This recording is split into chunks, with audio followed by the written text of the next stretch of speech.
The ground in Africa is shifting.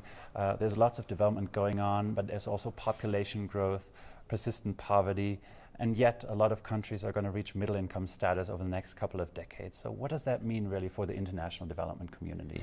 You know, Africa is a fascinating continent, and yes, indeed, there is still poverty, lots of poverty, you know, unacceptable amount of poverty. You know, millions, hundreds of million people living less than 1 year, $1 per day. However, you said it correctly. You know, half of the sub-Saharan African countries are now classified as middle income, according to World Bank data. What does this mean? Actually, is mean that we have RTI and other organizations have to be more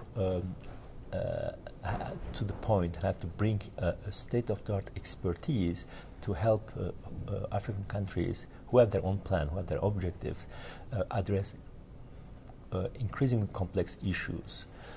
That means that the traditional way of doing development with a bilateral or multilateral or donor organization, giving money to address one issue and then RTI organization implementing, will probably decrease in the coming decade and will be replaced by experts with scientific stature, with world-renowned experts who will bring know-how and work with host country organizations, both non-governmental and governmental and private sector, to address these issues.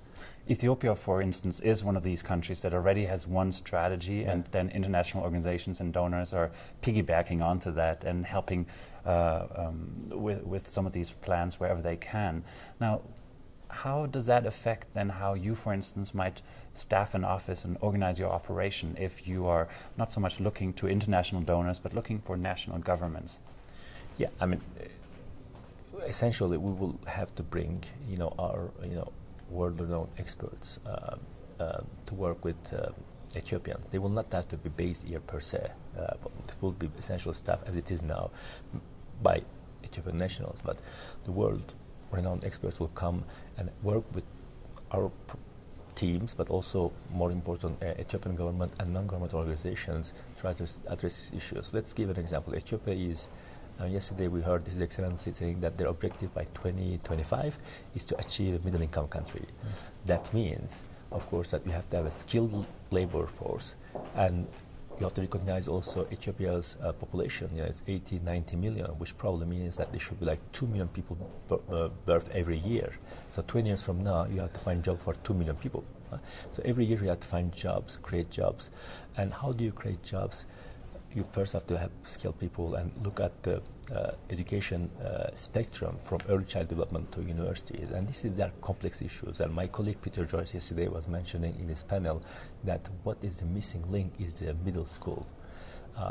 And we have to bring people like Peter Joyce to work with Ethiopians and try to address the questions and find solutions that are compliant with local realities. And we should never forget the imperative of local realities.